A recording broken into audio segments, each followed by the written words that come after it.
पाया।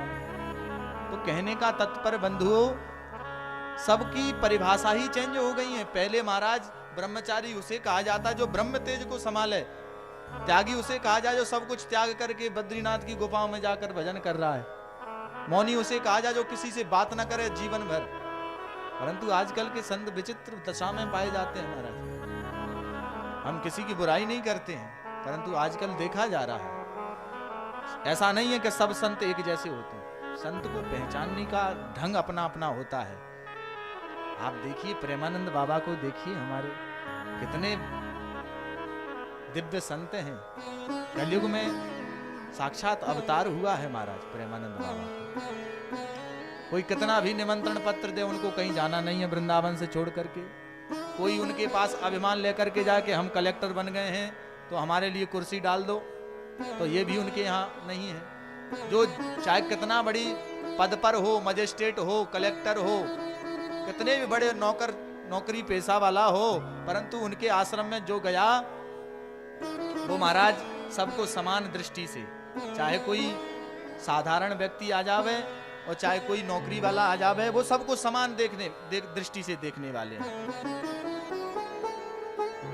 कोई किसी की प्रशंसा सुनकर के ज्यादा प्रसन्न नहीं होते और किसी की बुराई सुनकर के ज्यादा अपने मन पर गौर नहीं करते। वो संत हैं। ऐसे प्रेमानंद बाबा धन्य हैं, और इस दास को उनके दिव्य दर्शन करने का भी सौभाग्य प्राप्त हुआ है। जब भी जाते हैं वृंदावन में पूज्य महाराज श्री का दर्शन अवश्य प्राप्त होता है। और ऐसे वैसे संत नहीं है महाराज। रात्रि में 3 बजे निकलते हैं। जो दर्शन कर ले, और ऐसी विचित्र महाराज 3 बजे ऐसे उनके भक्त हैं, बोले 3 बजे भी उनके लिए बढ़िया सजावट कर देते हैं, रंग गुलाल से बढ़िया उनके लिए रंगोली बनाते हैं, फूलों से पूरे रास्ते में फूल बिछा देते हैं। जब बाबा निकलते हैं सबका मन प्रसन्न हो जाता है महाराज। एक बार उनके जिसने दर्शन कर लिए महाराज, साक्षात परमात्मा के दर्शन हो जाते हैं। ऐसे संत हैं आज भी हमारे कलयुग में। तो संत तो अभी भी हैं, बस उनको पहचानना। दोनों किडनी खराब है महाराज। जिसकी 2 किडनी खराब हो जाए तो क्या दशा होगी? कोई बच सकता है क्या? उनको डॉक्टरों ने कहा भी था कि आपको अवधि दी गई है कि आप इतने वर्ष तक जीवित हो, फिर उसके बाद मर जाओगे। परंतु देखिए, अगर उनसे कोई पूछता है कि महाराज अभी तक कैसे जीवित हो, बोले राधा नाम की वजह से। तो मेरा जीवित रहने का कारण केवल है तो केवल राधा नाम है, और कोई शक्ति नहीं है। जो लोग भगवान को मिथ्या कहते हैं, भगवान को कुछ नहीं मानते, जाओ प्रत्यक्ष प्रमाण देखिए पूज्य महाराज श्री प्रेमानंद बाबा को। प्रत्यक्ष प्रमाण है, दर्शन करिए उनका। ऐसे महाराज श्री के चरणों में हम सब मिल करके बारंबार प्रणाम करते हैं। देखिए संतों की बात आई तो सब एक जैसे नहीं होते हैं। आज भी दिव्य संतों का यहाँ हमारे भारत भूमि पर, क्योंकि धर्म है तभी ये पृथ्वी टिकी हुई है। धर्म तो है महाराज। कई संत हैं ऐसे। हमारे परम पूज्य गुरुदेव पंचरसाचार्य श्रीमद श्री राम हर्षण दास जी महाराज अंत समय में भी श्री सीताराम जप करते हुए अपने देह को त्यागा। जो एक बार उनका दर्शन कर लेता महाराज, आंखों से अश्रुपात होने लग जाता। इतना दिव्य गौरांग शरीर हमारे पूज्य गुरुदेव भगवान का। मैं धन्य हूं उनकी परंपरा, रामानंदी परंपरा में मैं उन्हीं के संप्रदाय से उन्हीं का शिष्य हूं। धन्य हूं मैं, ऐसे श्री सद्गुरुदेव भगवान मेरे जीवन में हैं।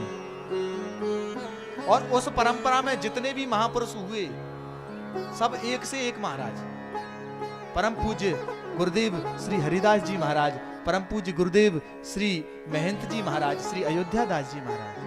इतने दिव्य संतों का समावेश अयोध्या में नए घाट पर। आप कभी अयोध्या जाओ तो हमारे गुरुदेव के अवश्य दर्शन करिएगा।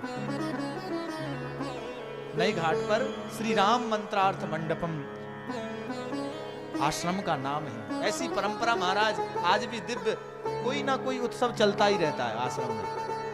और कोई आजकल जाओगे, कहीं भी जाओगे तो आश्रमों में धंधा चल रहा है कि महाराज कोई यात्री आ जाए तो उसको लूटा जाए।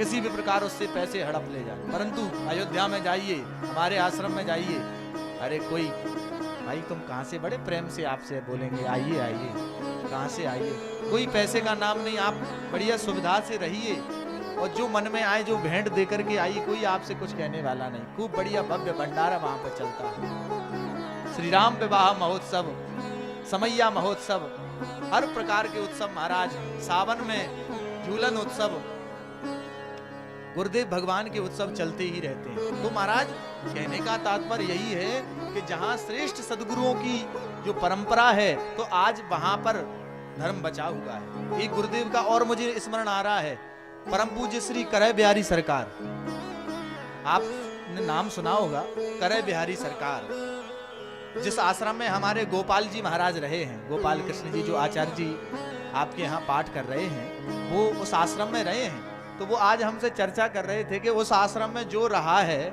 किसी ना किसी प्रकार से वो कुछ ना कुछ करता पाया गया है, उसके ऊपर कृपा रही है।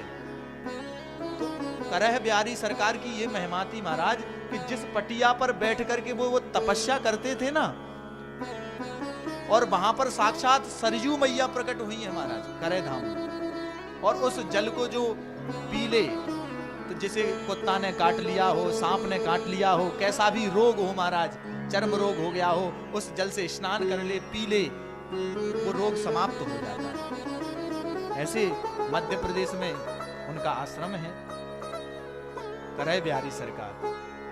ऐसे दिव्य संत भी हमारे पावन कलयुग की भूमि में हुए हैं। गोस्वामी तुलसीदास जी लीजिए, मीरा जी लीजिए, इतने संत कलयुग में प्रकट हुए हैं, पहचान नहीं पाते। हम लोग तो भेड़ चाल करते हैं, जहां भीड़ गई वहीं पे भेड़ों की चाल, मतलब भेड़ जब जाती है ना, तो एक भेड़ अगर कुएं में गिर जाएगी तो दूसरी भी उसके पीछे धम धम धम धम गिरते ही रहते हैं, कोई रोकने वाला नहीं। उसी प्रकार मनुष्यों की भी यही गति हो गई। जहां भीड़ देखी महाराज, जहां पर बड़े बड़े आश्रम देखे, चलो भैया यही बड़े आश्रम है, यहीं पर गुरु दीक्षा लिए जाए, चाहे वो मंक माइक में मंत्र फूक देते हो, कोई नियम, भाई गुरु दीक्षा ली जाती है तो नियम से ली जाती है, किसी को मंत्र सुनाई ना दे।